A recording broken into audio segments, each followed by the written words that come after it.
Welcome. Welcome to the show. It's Early than never. It's Hockey Eve, guys. It's like, we are the day before the season starts in Prague. But, still, it doesn't really, these fake season starts are kind of. Yeah, well, I don't count it. Dominic Hasek had his way. Never mind. Yeah, well, it's way to start the show. All right, but let's, what's going on, Russ?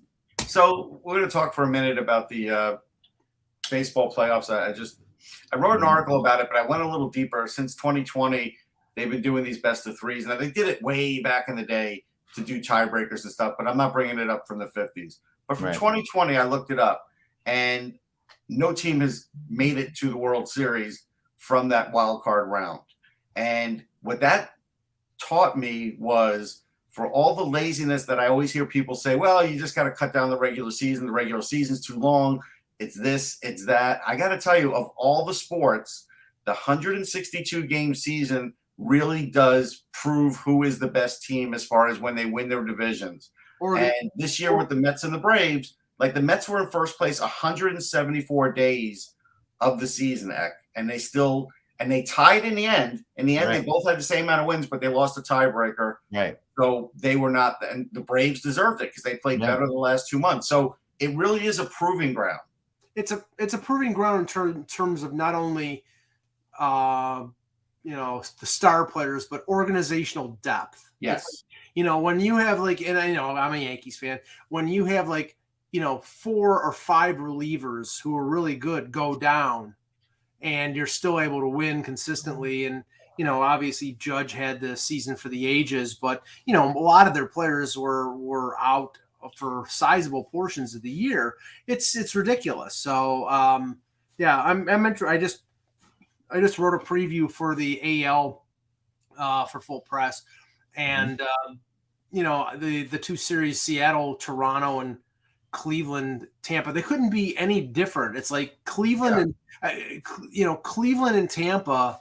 I think if I didn't have a sleeping pill, I could take that, watch that series and go to sleep quickly. But Toronto, Seattle is going to be exciting. I'll say this for the Phillies fans listening. The Met fans know it's going to just go down to the end because it always does. It really is a toss-up with them in San Diego. It is. With the Phillies, it's going to come down to the Cardinals. All their best hitters are righties, and the Phillies' third best pitcher is a lefty in Ranger Suarez. And the problem with that is you don't want to put a lefty against the Cardinals, so they may put one of those loopy openers in there against the Cardinals for a couple of innings, but it's probably not going to matter because the minute they switch, the Cardinals are not going to switch their lineup. The minute the Phillies bring in that lefty starter who's the best guy, unless they avoid them altogether, is the problem. So I do think the Cardinals are the better team as a result. I don't follow it very closely, as you guys know, but obviously I'm going to watch now because I'm a fair weather fan, and I'm going to just, I'm going to watch baseball. I watch the other 2 o'clock tomorrow, Eck. Don't forget, it's not regular times. Right after the show. Right after the show, we have 2:07. Yeah, so it's going to be fun. And I think that from what I talked to my buddy Steve, who's based, Steve, and he's a big baseball guy. He watches every single game. And he's like, he believes, he's a Phillies fan too, but he thinks the Phillies pitching will win the series for them. Well, it could, but I gave you the bugaboo for it. Yeah, that third. That third game. If it gets to a third game, they got a problem. Now, on the music front, I didn't know this until I was flipping through Twitter today. Today is the 50th anniversary of the release of Foxtrot, the Genesis album. Oh, man, really? That the classic Supper's Ready, the 22-minute epic, is on. And I brought this up because not only is that one of my favorite albums, most of their albums are my favorite albums, but a couple days ago, I told Russ this, Genesis and Phil Collins sold their copyright, like Bob Dylan, like Springsteen, like David Crosby. They sold it for $300 million, which I actually thought was a little light. If you're gonna, Springsteen got 500, but he's got so many songs. Yeah, but Dylan had 400, and it's like, you're talking not a lot of. I think this is a good time for these guys to do. You know what it is, Mike? I can tell you what it is for Dylan. He has a lot of unpublished songs. He's got just things like poetry and other things that he has written out that has never been published that they could use if they want. You know what I mean? But this was not only the Genesis stuff, and this is Genesis after Peter Gabriel left in 1975. This is all the Genesis stuff post 75. Phil Collins solo stuff, Rutherford and Banks solo stuff. So it was everything. Well, Banks solo stuff you could put. Right. But yes, I know. But you know what I'm saying. I mean, GTR. No, GTR is not one of them, right? No, that was Hackett. GTR was better than anything Banks did on his own. Yeah, a curious. Well, Rutherford had a pretty big band, though, right? Michael Mechanics is touring next year, and they're touring next year with Phil Collins' son on drums. Yeah, I can't. Well, in the UK, we don't know if he's going to make it here in the States. Yeah, and we can only hope that. I'm going to go see that tour. I'd love to see Paul Carrick singing, but we don't know who's singing yet either. They have not said. I'm assuming it's Carrick. But 50. I mean, I know "Supper's Ready" is your favorite Genesis song. It's my favorite. It's my second favorite song of all time. Yeah, I mean, I saw them do it once, and then we watched the Knife's Edge? What's the name of that band? No. Russ and I went to see them. Band play. Yeah, and that was awesome. Like that was really fun. I mean, that was like almost as good. That was like a real dream type moment for me as a kid, like just wanting to see that live so badly. Look up online, everybody who are Genesis fans. About 10 years ago, Collins, when he could still drum, played with the musical box. They did. They did the song "The Musical Box," and Collins was playing drums and singing background vocals. It was fantastic. And I got to tell you, there was nothing like this. Is what's good about the Musical Box. There was no pyrotechnics, barely any lighting. All they did was have pretty much instruments on a stage and a curtain in the back. They didn't even have anything with their name that was big. They didn't have any fancy anything. Well, now it kind of made it feel like like it probably was when Genesis first toured. Yeah. Any band that just doesn't it took a while. Our band didn't have a backdrop. Like when you get a backdrop, that's a big deal. Like our band got a backdrop eventually, but now they have the original slide presentation that they used on the Lamb. So that's awesome. That's cool. All right, I gotta see live music again. All right, here we go. Hello, Hockey World. It is Thursday, October 6th, 2022. I'm Michael Agello, and it's 70 degrees in Buffalo, and I'm freezing. Heck, I'm Russ Cohen. If you want some live music, I'll bring my clarinet over and do my best. Why not? And I'm Eklund, and we're happy as fish and gorgeous as geese and wonderfully clean in the morning. You're watching the Hockey Buzzcast on HockeyBuzz.com. This is the podcast that comes every Monday through Friday to fill you in on the comings and goings in the hockey world. And that's my first Supper's Ready reference of what will be many of the lyrics I will work into today's show. Just try to count them. All right, here we go. We're going to be joined by Jan. Is that correct? Yeah, so around 1:30. Okay, Jan around 1:30. So we're going to talk at that point. We're going to talk about the Islanders and the Rangers. I will be obviously defending the Islanders. Yes. Joe Morella's here, so he could rip Mike and I about whatever we say about the Islanders. Yeah, and Jan we'll get into the Battle of New York. And Jan will be featuring the delicious talents of Gable Ratchet. Right. And Mike's the only one who lives in New York. But, anyway, there you have it. So I wanted to start today, though, with actually the Hockey Buzz Super League real quickly. Just a promotional thing because this is the last day you can do it. Put a team together. I don't know if you guys got to see my team, but it was a lot of – I wrote a blog about it yesterday. It's a lot of fun, and it's really something that I encourage you all to do. We put a lot of work into it, and – there's it's free to join, and it's just got a cool, you put together your best salary cap team, and it was a lot of fun. And the one guy that everybody's going to have on their team, which is astonishing, is what Cole Caulfield is making per year, which is just one of the craziest things. Like most hockey players, he is literally at $475,000 a year, Cole Caulfield, which is it's just silly. That's what comes out. That's at least what comes out on our thing. I don't know if that's a glitch, Mike, but no, he can't. The league minimum is $750. So he's $880,000. Okay, so there's a little trick for you because I found he's actually glitched on there as 400. So there you go. You got a little bonus. Go find him because that's the only. Of course, we'll have somebody fix that, but go when you can. But anyway, you got Tony Soprano got his season ticket last week. I really appreciate that, man. We really need it. We really need help. We need people to support the show, support the podcast at patreon.com/hockey. I need lots of help. Yeah. I need help so I can help Mike. So, yeah, just do what we can here. I don't know why you wouldn't get a season ticket. I mean, you get no advertising on the site. It's such a better experience. It really is. It's just a totally different world. Anyway, so go do it. You got to do it by tomorrow's game time, which is what's the game time on tomorrow? Oh, you mean the yeah, I'll check. I don't even know. Is it night here? I guess it's nighttime here probably. Because that would they're 6 hours ahead. No, it's afternoon. It's got to be afternoon because they're 6 hours ahead of us.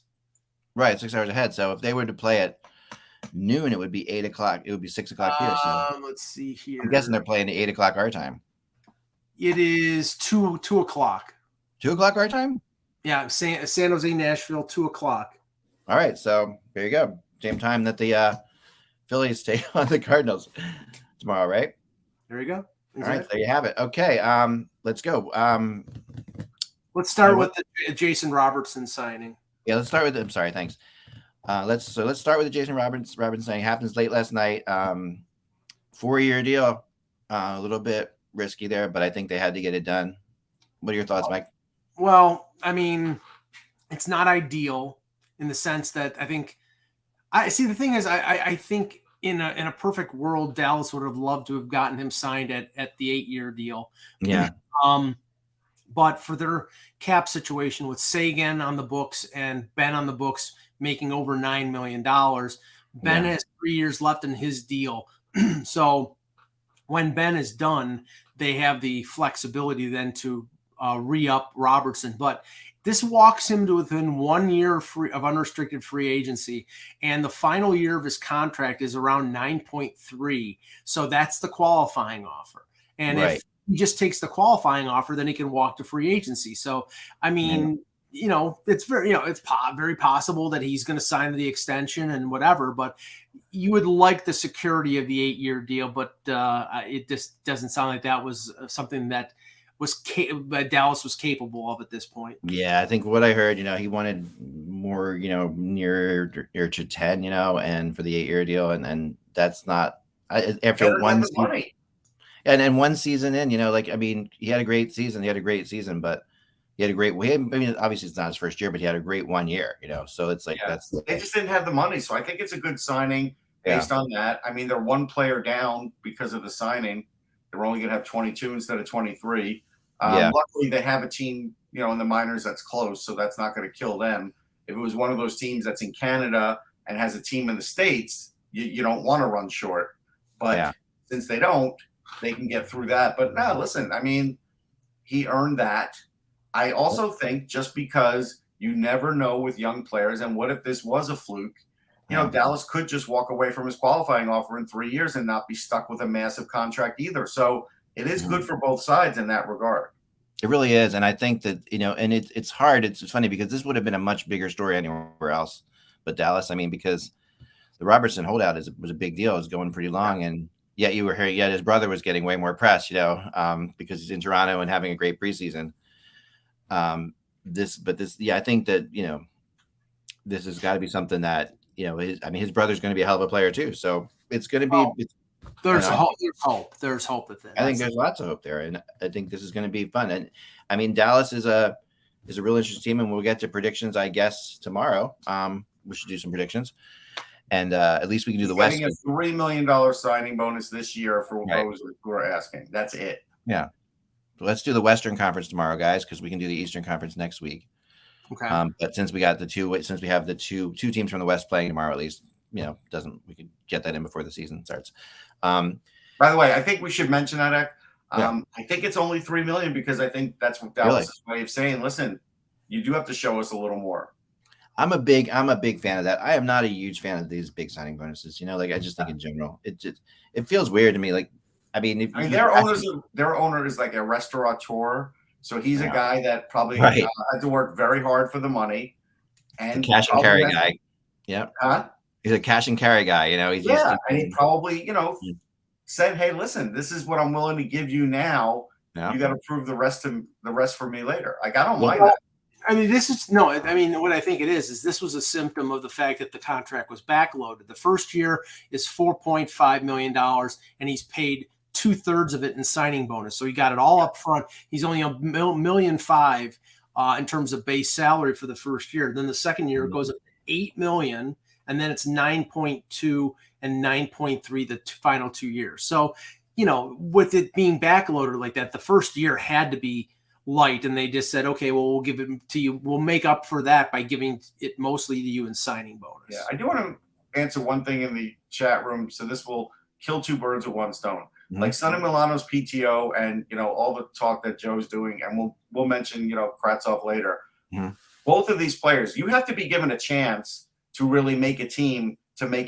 And I could tell instantly in Calgary that Milano had no chance of making that team, because again, Sutter is the kind of guy, unless you walking in there and you're scoring 3 goals a game, he's not going to put you on that team. Like, he already knows who his team is. So I just think this was a way for him to kind of show other teams what he can do. But, he could be out of the league. But again, how many of these PTOs are actually getting signed? Well, right now, only 4 or 5. Yeah. I mean, there's got to be some more coming, but there's a lot there. We are so tight against the cap that there's all kinds of things that have to happen, for teams to do this. And of course the LTIR thing, which doesn't happen until. Well, I mean, right? That's the next Monday, and that's going to be the interesting thing, because right now, according to Cap Friendly, we have 12 teams, that are in the red, and like I've never had that at this point. No, I tried I took a spin as Leafs capologist yesterday, and the only way I could get them under the cap was to put Pierre Engvall on LTIR and carry 20 players. And the thing is, Pierre Engvall's skating right now, so he probably won't go on LTIR. And Tavares is not going to go on long-term injury. So I don't know how they're getting under. I'm going to give you my prediction. You want my prediction? Yeah, go ahead. Jake Muzzin will be on LTIR. No, he's playing. He'll be on LTIR. He's playing this weekend. He hasn't. Hold on, Mike. He hasn't played yet. He's playing. He will end up on LTIR because he makes the most money, and he's not 100% right now. You watch. Oh, he's 100%. He's playing. You watch. Maybe he's going to get hurt. Maybe it's possible. I mean, I'm just telling you, that's the vibe. His sciatica is bothering him. Yeah, no. I wanted to talk about another thing here. There are Chychrun rumors out there, and they're intensifying. And I have some quotes today by some people I talked to around the league, and I think they're kind of interesting, and I'll read them off to you. So here's one of them. These are all different. This is I'll tell you. I'll give you a little. This is somebody at the NHL. I think there's a strong desire on their part to get this done before this season and not let him play with the possibility of injury or worse, subpar performance. That's fair. I get that. The next one, I heard 2 teams were given put your best offer in ultimatums. That's always interesting. The difference here, normally we've seen before when a team's trying to trade a player like this, that we know is probably eventually going to get traded, right? Normally this is a trade deadline guy or a summer guy. They tried in the summer to get him done, but they couldn't do it, right? So this is usually a trade deadline. But usually what happens is the big, like they try to go for the kill here. They try to get as much as they possibly can right now. Because they feel like they can, and then the price goes down a little bit, usually at the trade deadline, and then down more in the summer. So the fact that they're lowering their price right now is kind of interesting. Like that does lead to that. There's another one who said they aren't going to get all the pieces they want, but a few teams might put in a serious top line forward in the deal in lieu of the previous ask for a first rounder thing. Essentially a recent first round pick who's NHL ready now. So that's something that we've heard about. There is something else to this too, Ek. Nick Kiprios put out there that, and he must be talking to players, that there are players on the Coyotes that are very unhappy with the accommodations as far as that new rink. Because again, it is not an NHL rink, and they're used to certain things. And I guess those accoutrements aren't there. So, that's tough. I mean, that's something too. I mean, it's a beautiful college rink for everybody. Right, for a college rink. Yeah, right, for a college rink in Arizona. Another quote is, I'm curious how serious they are about doing it this week. They're lowering the ask a bit, but needs to be more to do it this week. That's what somebody else said to me. So I think now the teams I'm hearing, the number one team really is the Ottawa Senators. They really are the team to beat in this thing. Everybody's telling me that. I would say 7 of the 10 people I talked to, when I asked who they thought it would be, said it was Ottawa. Said they thought it would be Ottawa. Well, okay, there might be some time here before this gets done because you have to remember he's recovering from off-season surgery. He hasn't even skated yet. So there's the risk factor, right, Mike? It's like, but what I'm saying is he's probably before they can trade him, he's probably going to have to prove that he's 100% ready to go. And maybe. So that might delay things, say a couple weeks or a month. I don't know. I mean, if a team really wants him, they'll just do the medicals and get him, I think. Well, there's a risk because there's a risk factor involved in putting him on the ice. Correct. Right. Especially coming out of surgery, especially coming off a subpar year, if you're asking for that kind of money. The other teams involved, the Blues, we talked about before. The Bruins and the Panthers have to do something else to make this happen, I was told, if they're going to make it happen. But the Bruins are a possibility with all the injuries they've gotten recently. They have suddenly become more of a factor. They always liked him, but they sort of, I think. Well, let me throw this out about the Panthers. With what? They don't have first-round picks. They're not trading. They're not trading Anton Lundell. Are they trading Spencer Knight? How could they do a Chychrun deal with the fact that Arizona? Don't get me wrong. There are a lot of good players on the Florida Panthers. Arizona doesn't want good players who are right now. They want players who are good 2 or 3 years from now. I don't think Florida. I don't think Florida is a favorite in this thing at all. But I think that I wouldn't put them as a favorite. But I think that and I think Lundell would have to be involved. And the question is, I wouldn't trade Lundell. I don't think they will trade. I wouldn't Lundell. either, but they could be playing possum, and maybe they're going to trade Lundell. But again, I mean, it depends how much. If would you go Lundell straight up for Chychrun? No, they won't do that.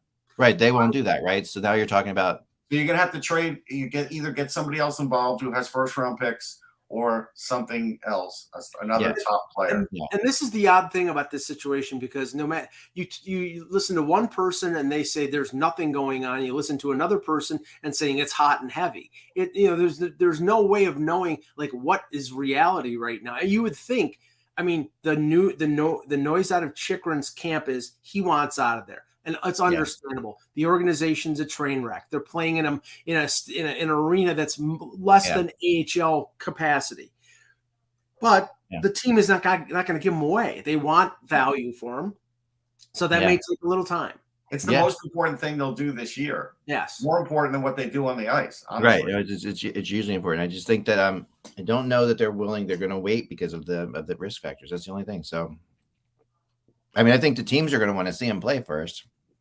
I think they can get around that. They probably can, but in order for them to do that, they've got to lower the price because now there's we haven't seen him play. We don't know what he's about. So if Mike's right in terms of the fact that if he goes in there and he plays really well again, then by the trade deadline, you could be asking for a lot more.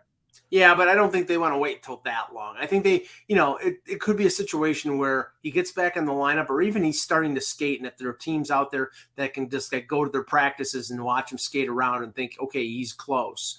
You don't want to trade 3 or 4 assets for a player who's not available. You want that player to be available when you trade for him. Now, if it's a question of not getting him or getting him, maybe a team risks it and says, okay, I'll make the deal now.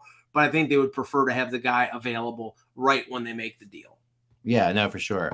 Okay, so one other thing I want to do before Jan gets in real quick is on my team that I put together for the league for the Hockey Buzz Super League, which you can still join up. Go to Hit Fantasy on the website. I have some guys that I think are some of the best bargains in the league, and I wanted to ask you guys what you think of this as far as price goes. Because my centers are obviously my top 2 centers are McDavid and Matthews. That's they're not bargains, but they could be bargains, but they're really obviously they get what they get. My third guy, Rupe Hintz, he hints at 3.15 is I think not going to score you a ton of points, but he'll be a 50 to 55 point center. Yeah, I mean, I think he's going to be better than that eventually. I feel like he's got more than that. He kind of reminds me of a little bit like Tarasenko in his skill set. You guys might not agree with that, but I think because I'm the only one who sees that in him. I have to ask other people about that. Who do you think is a Tarasenko? Rupe Hintz. No. I get that. I don't. When I watch him, for some reason, I see that part of his game. Yeah, he's a good player, but no. Yeah, no. he's more of a two-way center, and Tarasenko is more of a sniper. So no, I know, but he has moments where he scores a lot. Yeah, of points. no. He's not He's an sniper. He's sniper. hero. Like, I mean, just watching. I don't know. I am obviously alone on that one. I think Gurianov is more like a Tarasenko. Yeah, I'll give you that. It's just not consistent. Yeah. Another guy, Carter Verhaeghe, at 4.16, I think is another steal. I think that this is going to be the year that Carter Verhaeghe steps up, and I think that they're expecting that from him, and that's part. I don't know. He's already stepped up. I don't know how much more he could actually step up. Yeah, he has already stepped up, but I mean, he was their best player in the playoffs last year by a mile. And we'll see where it goes. What's new with him, Mike? Honestly, the way I would go in the Super League is our guys who are on entry level or cheap contracts. You go and get the certain guys like McDavid and Matthews, but Trevor Zegras at $925,000, Mason McTavish at under $1 million, Michael Bunting at $900,000. Yeah, let me continue because I have a couple of these guys on here. You're right, Mike. And so my left wings, I went with all those guys. I went with completely with those kind of guys. Like, so I have like Tanner Jeannot, $800,000. He's obviously he's great because he gets so many penalty minutes as well. Yep. He's a great Super League guy. Lucas Raymond at $925,000. Bargain. Tim Stützle at $925,000. Exactly. And then Michael Bunting at $950,000. Michael Bunting's the one I'm a little bit most nervous about on there because will he have the same kind of thing as he had last year? Because I think the other three are definitely going to be good. I mean, he could be a few points off, but there's no reason to believe he won't. In fact, they're not taking him off the line with Matthews and Marner. He's going to be on the left wing of that line. He would have to get hurt, I think, to really fall off. Yeah. Now here another one. Yeah.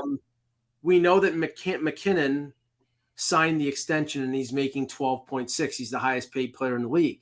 This year, he's still on his old contract. Yeah, this year he's 6.1. That's a bargain. That's definitely a bargain.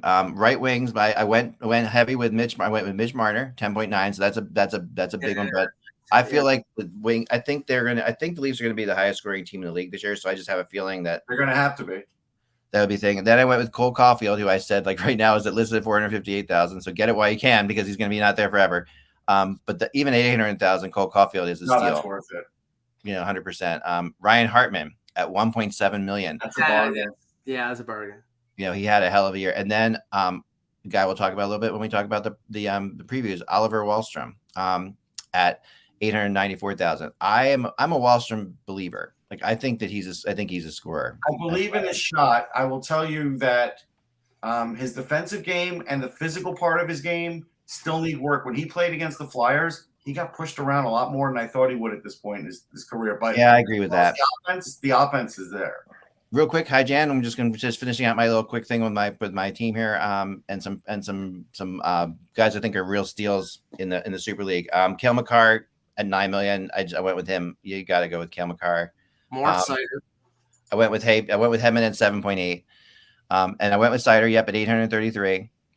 I went with Mackenzie Weegar at 3.25. I think he's a deal still at that point. And he's playing for a contract, right? So he's going to be. I went with Andre Miller, who I would too. He's going to be great. Yeah, 875,000. I don't know about the offense though. No, the offense will be there, Mike. Okay. And my last defenseman was Bo Byron at 894,000. That's a bargain. I think he's about to explode into this league. I think we've seen him. They've really been fortunate to be able to bring him up. He played with Makar the other night, so I know if he does that all year, can you imagine? He's going to be. He's just a superstar in the rank. If he doesn't, then Devin Taves at 4.1. No, sorry, he was on the second pair. Taves was still with Makar, but he was on the. He's probably with Gerard, I would assume. Yeah, probably. Yeah. So and then finally to transition to what we're going to talk about today, my two goalies. A Flyers fan went with two New York guys. Just heartbreaking for me. Shesterkin at 5.67 and Sorokin at 4. I just think that those. How much did Carter Hart cost? Carter Hart, I would not have gone with. 3.9. Oh, he wouldn't have gone with him. Okay. No, you get points for wins, Russ. I mean, come on. Yeah, that's not going to happen at the Wells Fargo. No. So there we go. So let's trans. So goalie. There are some goalies. I almost went with Campbell. I thought about going with Campbell with Edmonton too, but I didn't. Well, please no. Let's start with the Islanders first. Yes, because I had an interesting. I was talking to Russ before, and it was a question regarding Sorokin. Now, he had a 922 save percentage. He had the third best save percentage in the NHL last year. He had a great year for a team that missed the playoffs by 15 points. Yep. My question here is, was the performance of Sorokin a symptom of Barry Trotz's defensive style, or is he that good? And the thing is, we'll find out this year, Russ, because now with Lane Lambert as the coach, and everybody's saying, well, Barzal's going to, we had Dan Petro on the show, and he's like, Barzal's numbers are going to go up because Lane Lambert's going to play more wide open offensive style. If that's the case, will Sorokin be able to repeat those numbers? Yeah, I watched Lambert the other night when they were in Philly. I think he does coach a little bit of a different style, but I think Sorokin will be fine. I don't think it was a product of Trotz. But I think it's a fair question to ask because, again, anytime a goalie like that comes over from another league, they could have, a little bit of a down year the second year. So it's always fair to ask. Kind of his third year, though, kind of, Russ. It's kind of his third year in a way. I mean, he did get played a little bit that first year. How many games? To me, I think actually the Islanders were not good defensively last year as good as much as Sorokin was really good. To be honest, he was the reason that they kept their numbers down. Well, Morello, we know his KHL numbers. It has nothing to do with what he's doing here. Thank you. No, I mean, I do think eventually he's going to pass Shesterkin. I do believe that. But here we go again. If you go by folklore, those two were matched up as far back as the World Juniors, and Shesterkin was always a little better than Sorokin, and I do believe that's the way it's going to be. Look, I have no problem. I have no problem saying Sorokin's a excellent goalie, right? I do think stylistically, Trotz's style helped them defensively, whether or not they were good or not in terms of the style of play. If you look at the roster construction on the Islanders, I still don't think they're structured where their offense is going to be shining through, right? You talked about Wahlstrom. You figure whether or not Bouvier is going to get a shot because he was very up and down last year. Barzal, clearly they have to justify the contract to a certain extent, but he's also quite understandable that his numbers are not going to be at the level where a $9 million player you would expect to be based upon the style. There's still a defense-first style with some offensive production probably added in because of the migration from Trotz to Lambert. So I still think Sorokin, irrespective of which style, is going to put up big numbers. I do think he's aided slightly by the system that they're in, but he may be left a little bit more in an island than he has, no pun intended, given where they play.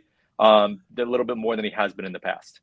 Well, I'll just disagree with that for 1 second. Sorry, Mike, but because I really think that here's the thing about Sorokin's style, and someone in the chat room, Data Survival, said this really well. That Sorokin plays athletic, and Shesterkin is more technical. It's very true. Sorokin is the kind of goalie that will, in general, historically, is better with teams that aren't good defensively. Where Shesterkin is the kind of goalie that historically would be better teams who are good defensively. Like Sorokin is last year at all? Did you watch last year at all? Yeah, I mean he was facing 40 shots a night in the playoffs. Oh no, I watched. No, I'm not saying Shesterkin's a great goalie. I'm saying historically, like the technical goalies are better with sound defensive teams because they're in the right spot. The defense is in the right spot. Everybody's doing the right thing all the time. Where athletic goalies are, work out better with teams that are playing a little more I don't think Shesterkin is J.S. Shiger. I think I'm saying, and that's the prototype of this, of sort of the system goalie, a goaltender. No, I mean, I'm really not worried about Sorokin. Let's talk about some of the other things. Let me, because this is the thing, and then this was my main criticism of the Islanders. They did nothing. Other than let me finish. The only consequential move that they made, and this is where one of the things I disagreed with Dan Petro about. Okay, I've seen Romanov play his first couple years in the NHL. I think he's a decent NHL defenseman. I don't think, as Dan was saying, well, now he's going to be on the second pairing and he's going to be fantastic. I think he can be good in a few years. I don't think he was very good last year in Montreal. I don't know whether he's going to be up to that level. If he plays with, say, Dobson and he's a 35 to 40 point guy, then that's a grand slam home run for the Islanders. But I can't say for sure he's going to upgrade their blue line as much as other people think. I'm a little skeptical of their blue line past Pelech, Pulak, and Mayfield's a good defensive defenseman, and Dobson is excellent. But the depth on their blue line is not fantastic, and they can't score. See, I'm not worried about the five blue guys. line. I actually think Robin Salo is up to the task. He looked really good the other night. I agree with you. He's been coming on for the last year. I'm not worried about their blue line. Mayfield's there. Mayfield's terrific. Blue line's not their issue. I do think they have to prove it to me on the power play, and I don't think Romanov's going to help them much on the power play. I do. He's not really that guy. Pulak's the point. It's either Pulak or Dobson. Yeah, it's Dobson. It's Dobson. Pulak was supposed to be the point guy, guy, but Dobson surpassed him last year. Pulak's got the big shot. That's why I'm a big fan of Barzal on the point when they play Barzal actually on the point. I think that I don't know if Lambert's going to do that, but I know. At any rate, the scoring, I was watching the way they are, the lines and everything else. I'll say Palmieri does look better than he did last year, so that could help their scoring a bit. And the way Barzal was much there, Russ. I know. The way Barzal was handling the puck, he's definitely going to cause a lot of problems. Beauvillier does look good to me. Yeah. I don't have a problem with Beauvillier, but I think the problem is with all the Brock Nelsons and guys like that on the team, Pajot still doesn't look like he has found a rhythm with the Islanders. Nelson's going to be good for his 20, but the Islanders don't have a goal scorer that can get 40. And the problem with that is now you're going to ask for goals like Dan was asking for goals out of Matt Barzal. Matt Barzal is a natural playmaker. He's going to score some goals. Maybe he could score 25, but that is really not his game. And I think that's ultimately the problem with the Islanders is they do lack that. And Wahlstrom's not going to be like a 40-goal guy this year. He's a distributor. That's what he is. He's a distributor of the puck. I think both Wahlstrom and Barzal can be 30-goal guys this year, and I think that's the case. I think they're a lot. I don't think Wahlstrom's getting 30 this year, right? No. I mean, I think obviously the offense is the Islanders' issue, right? There's no question about that. That's their issue. Their power play wasn't as bad as their 5-on-5 offense was really bad. Power play was pretty bad. I got to look at it. It was pretty bad, and it wasn't good the other night. Yeah, no, I mean, that is a big issue. The problem with Pajot is they brought him in to do a certain thing, and he's not the best when he's going to be counted on as being one of your top scorers. That's not his thing necessarily. He's a good center, two-way guy who can do, but he's not going to when he tries to score more, it's not really going to happen. He's better to be the guy who kind of scores the big goals at weird times. That's what he has tended to do in his career, right? So, the problem with the Islanders, and okay, we know last year was a rough year, but the problem was, Brock Nelson had a career year of 37 goals. They had 3 guys over 50 points. Yeah, 3 guys: Barzal, Dobson, and Brock Nelson. They need more out of Anders Lee, who has not really played the way he did before the serious it was a knee injury, wasn't it? It wasn't an ACL. Yeah, it was an ACL tear. So he hasn't played up to that level since that injury. Maybe he bounces back. Josh Bailey had 14 goals last year. He's making over $5 million. Palmieri was bad in the first half of the season. Beauvillier had 12 goals. I mean, you're talking about 4 or 5 guys having to completely turn it around for this team to challenge for a playoff spot. So the Islanders last year, sorry, Mike, were ranked 12th. But as far as how many goals did that turn into, I don't think they probably had enough power play chances. So if they get more chances, maybe they'll convert more. Yeah, and Wahlstrom a little better than I thought it was. Wahlstrom had 13 goals in 73 games, and if you're expecting him to jump all of a sudden to 30 goals. No, I think 20 is fair. Yeah. It's impossible to diminish how awful their start was, guys. I mean, it's like that. Their start was so terrible. And I've said a zillion times, from February 1st to the end of the season, which is 3.5 months, they had the best record in the Eastern Conference. So that's a lot. Yeah, but part of that when they were already out of the race. So exactly. It's a lot easier to play when you don't necessarily have the. I'm granted, look, they made a little bit of a run, but your mindset is completely different vis-a-vis where you are in the standings. If you're pushing for a playoff spot, or you're basically just in essence letting it all hang out because you're really not going to get anywhere. I'm an expert at that, but they got killed by COVID early on, where they weren't, the NHL changed their policies on COVID later in the season. That was an issue. They absolutely played so much better towards the end of the year, where they were, and the tough thing about them is they were always constantly 5 to 10 games less than every other team. And there was the part, how far back they were was often exaggerated by the fact that they had played. My last thing for this is I said 40 goals for a reason, because yes, Brock Nelson at 37. Every other year in his career, he's had between 20 and 25. He had 26 once. He is a 20 to 25 goal scorer. He will never have 37 goals.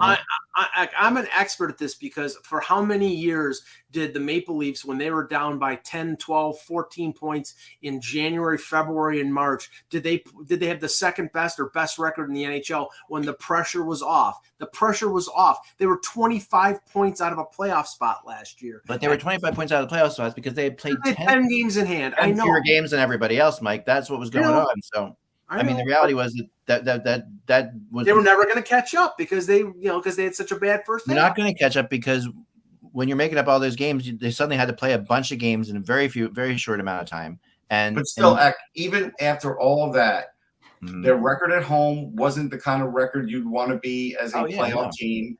That has nothing to do with the road trip. If every team had injuries. If we're going to start going down this road, no team should ever win anything. How many injuries did Tampa have? It's not. I will just say this. I think they're going to get close. I just don't think they're a playoff team. I saved it for you. There we go. We'll see. Let's switch to the good New York team, the Rangers. Because I didn't say that. I did. Neither did I. Because I'm an impartial. I'll say that too. I mean, they are the good New York team. There's no question about it. But Jan, there are areas of concern for this team. I mean, I love their goaltending. Obviously, Shesterkin, Vezina Trophy. I think their defense, the top end of their defense, is fantastic.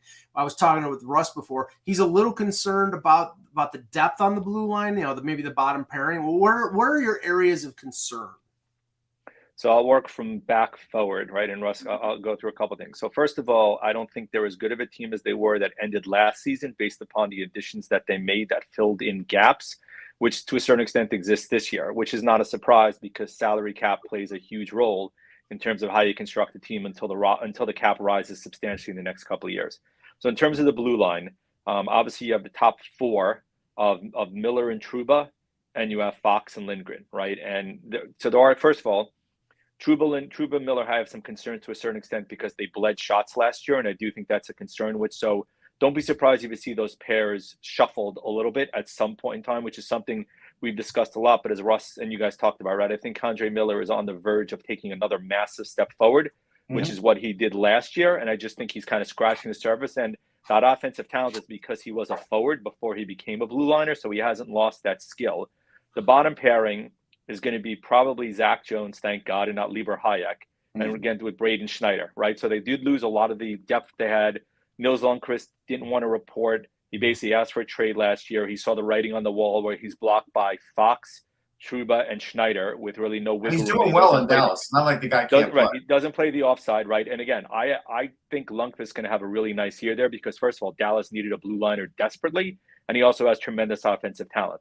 The problem is the Rangers last year were pretty lucky in terms of injuries on their blue line. If, God forbid, somebody on the right side goes down, you may be looking at Mark Bartkowski to play, which is pretty bad. If Zach Jones can't handle it, you're looking at Lieber Hayek, or you're looking at Matthew Robertson, who's down in the minors, maybe Ty Emberson, who they got last year from Arizona. So clearly depth's going to be an issue, but the problem is you can argue with a lot of teams because of the cap. Depth is going to be an issue, right? So there's clearly issues there. Then you move up front, right, and you can go through the myriad of guys they lost. I don't Kevin Rooney's not a big loss in my opinion, but Vetrano's a loss based upon what he did on the first line. You lost Strome. You lost Andrew Kopp. There's definitely guys that you.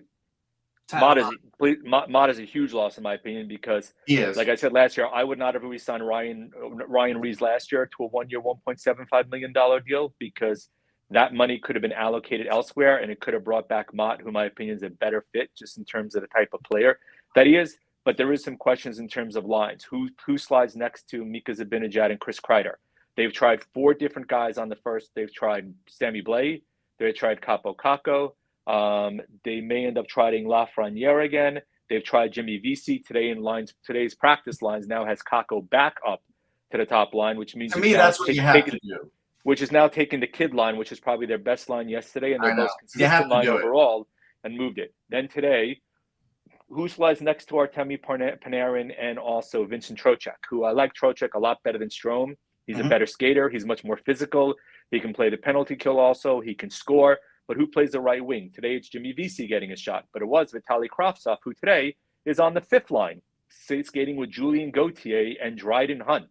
which every Ranger fan is now apoplectic because of it, because given what happened last year and given the concerns that he could hightail it back to Russia, and also you can't send him down to Hartford because he's waiver exempt, which means you need to find a place to play him or you're going to end up losing him, and Jimmy Vesey is not a fit there. So are you now, here's where I'm going to jump in, and then I'll let you finish your part out. I'll jump in on the Kravtsov thing and just say this. He's not getting a real chance. And we were questioning whether he would. And I was at least saying, hey, it's good that the Rangers brought him back. And if he got a real chance, I believe he could play in this league. But he's not even getting a real chance. Really?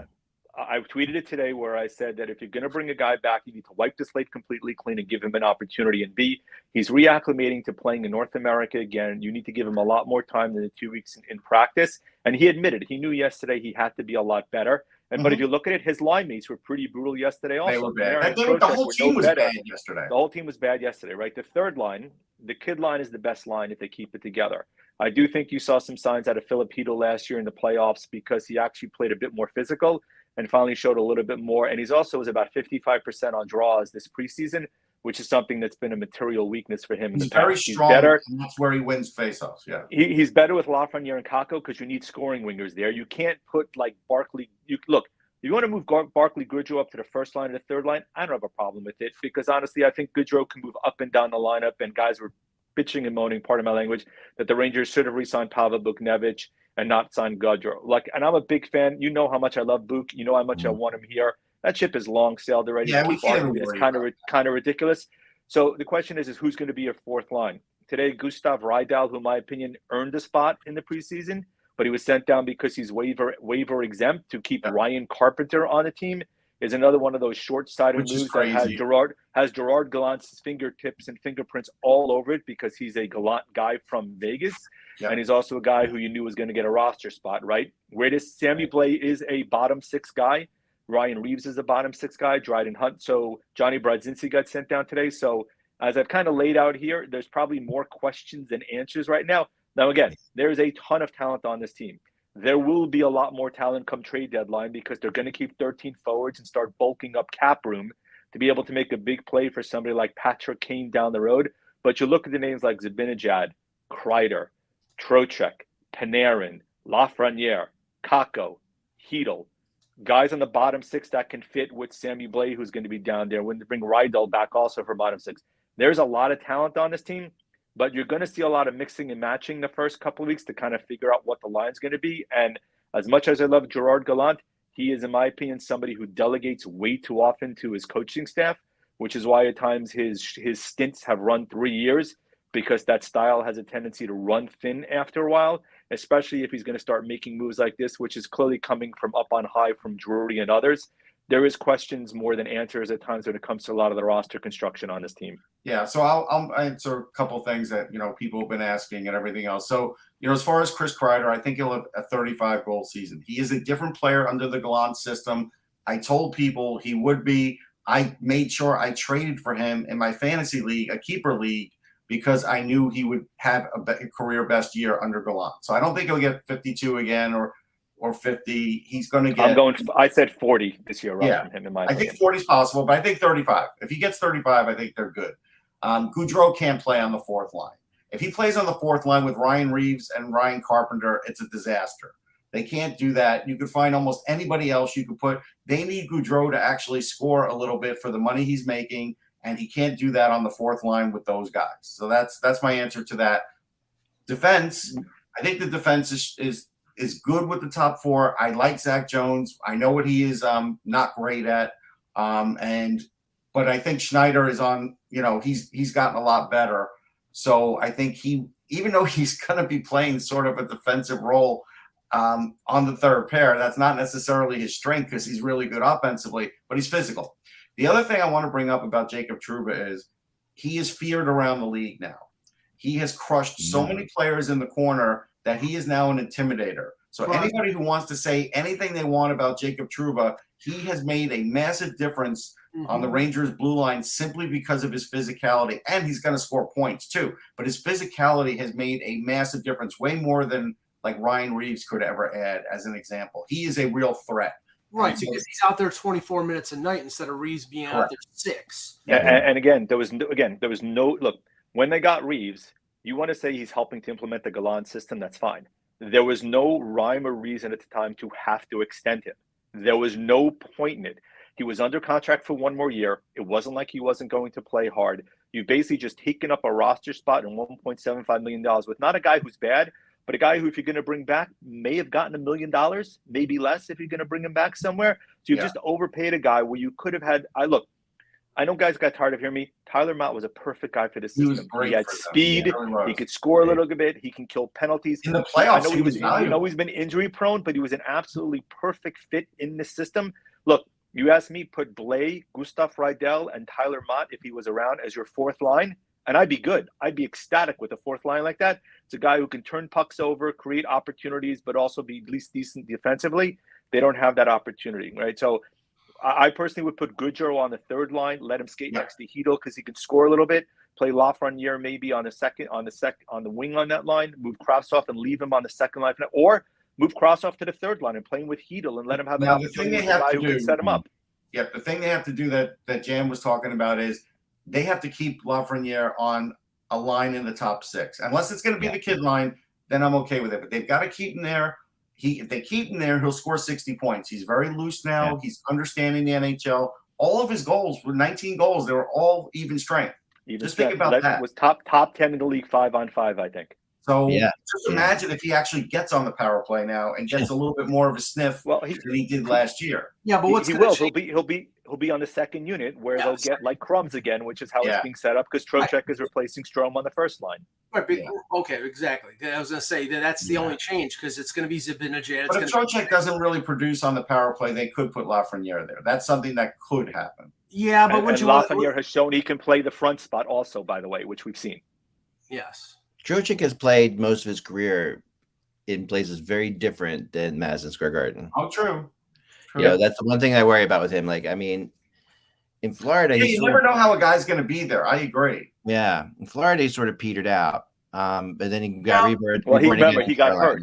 He never was the same. The year after he got hurt, it took him 2 years to regain the speed that he lost from the leg injury that he had. So, not a big surprise that it took him a little bit to kind of regain that form. That's all. No, that's fair. That's fair. And it took Florida a couple years to replace him. Remember, the moves they made for Bennett and for Reinhart were basically to replace Trocheck because they didn't have a number 2 center behind Barkov. So it's Mike, I got to answer one other thing in the chat room. Yeah. When I say Trouba is a feared player, teams do fear that their top players are going to get hurt when he's on the ice. Yeah. He nailed Crosby. He nailed Jarvis. I forget who he nailed. Well, I think it was Crosby in the playoffs, right? They knocked him out. I mean, if you don't think that that's feared by coaches, it is. You have to have a strategy now when Jacob Trouba is out there against your first line if you have some players there that you want to protect. And remember, he tried to take out somebody. I think it was Kucherov. He tried to take out somebody on Tampa Bay early in that series, and he just missed. Yeah. So he's got a target on these guys. I very much agree in that, and he really changed the whole fates of everything last year. And he really, I mean that series was not going the Rangers' way before that. That was before Crosby goes out. That series does not look at all like it's a Rangers series. So yeah, I mean he has really got a reputation. I agree with you. You know what's funny? So in the end, Shesterkin's still going to end up bailing them out of a lot of their bad play in their own end.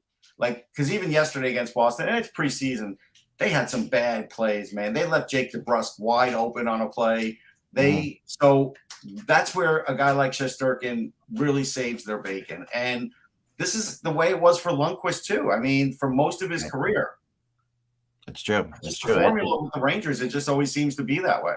And they're going to be in a way. I mean, this also goes into the Gallant style too. Like Gallant plays the offensive style. He plays a style where they're attacking all the time, where they're playing super fast. Yeah, so sometimes guys can't get back, and the goalie has to be that good. But Gallant has Marc-Andre Fleury and is playing for him. Which Shesterkin, and he played in like when I was talking about the irony of like those two teams. Like I don't know that Shesterkin might be better with the Islanders, Sorokin might be better with the Rangers based on their styles, but Shesterkin was still amazing. Like I'm not taking anything away from him. Yeah. I'm just saying that he was still absolutely amazing. And I mean I think the Rangers have a serious shot at taking it this year, going all the way. I really think they are. I think they're a team that could. I know they have a serious shot at their division. I think them and Carolina are still the two best. Yeah. I do think they have a chance to go all the way because I'm counting in the fact that I think it's like a 75% chance they're going to add Patrick Kane. Yeah, that's I think too. And if they add that to what they already have, and you get the Kane Panarin action going again, which again clearly the Rangers have a weakness at wing, which that would be solved. Then it would make them a top 5 team. Yeah, they're immediately. Yeah, if they had Patrick Kane there and they're in the top 3, I mean, I think they're the best. They'd be immediately top 3 at that point. I think they're the best team. I don't know. It's hard. They're obviously the best team in the Metro. If they had them, are they the best team in the East? It would be tight, but they could be. That's tough. I'm not ready to say that. There's some good teams in the Atlantic. Before we end the show, I just have to touch on this because it really is exploding over the last 24 hours after the comments made, the hierarchy of Hockey Canada in Ottawa in front of Parliament. It was a committee in front of Parliament that the sponsors are bailing big time on Hockey Canada. And this is the only thing that may get things changed, because essentially they said, no, the hierarchy doesn't need to change. We're going to keep things as is. And in the last 2 days, TELUS, Tim Hortons, Scotiabank, and now Canadian Tire have all bailed on them. And that, they need those sponsors. Those are big. That's big money. There's a big advertisers who have been with Hockey Canada forever. I mean, Tim Horton, Hockey Canada is like. Oh, Sobeys too, according to random. Here's where I would disagree with Andrea Skinner, who was answering a lot of the questions for the Hockey Canada people. Rick Westhead, of course, who's been doing a great job, put this quote up about removing Hockey Canada leaders. And she was like, I think that'll be very impactful in a negative way to our boys and girls who are playing hockey. Why? Tell me how that is negatively impacting them, when they've already been negatively impacted by a lot of leaders that are there and a few that have left. I mean, those actual leaders affect less than 1% of 1% of the I couldn't disagree more. People playing in Hockey Canada, they're absolutely. I mean, most of the people playing with Hockey Canada have no interaction with it or no need to even deal with those guys. But the look right now is obviously, I think they've got to be gone, and it's just the reality is someone's going to take the ball. It's not going to happen unless the government really takes over on this, and they seem like they don't want to because it's hockey. And they don't want to get involved in the politics of hockey. But I think in this case, I would advocate they should. Yeah, no, I think they should too. And I think they might, because this is Hockey Canada is a big deal when they don't, we got to just. I think they need to go against the tribunal. I think they need to, and that would be like from outside people they haven't dealt with as far as that have worked for Hockey Canada or whatever. And I think you need to go back a lot of years. And I think you need to bring back people who have left and people who are there, and you need to look at all of it, because we don't like what we know now. The fact that they have 2 slush funds is outrageous. Yeah. And again, I don't see where the negative impact is going to happen by removing what's there and actually put in a totally different hierarchy. I don't see how that hurts. Yeah. And there's so many people that they can put in there who have good reputations that would be fantastic for it and would want to do it. There's no shortage of these guys out there. Last thing I'd like to we should mention, the TNT broadcast, right? So again, they have Paul Bissonnette on there to kind of like be a moron, for lack of a better word. He's good at it. And he's good at it. But yesterday, saying that women watch because guys are good looking is like 1950 stuff. And he set off a firestorm. And Mike said something to me, which I think is right. And he basically said, if like a writer did this or anybody else, they would lose their job. They would be under amazing public scrutiny. But because it's a rights holder like TNT, it's just Bissonnette, Yeah.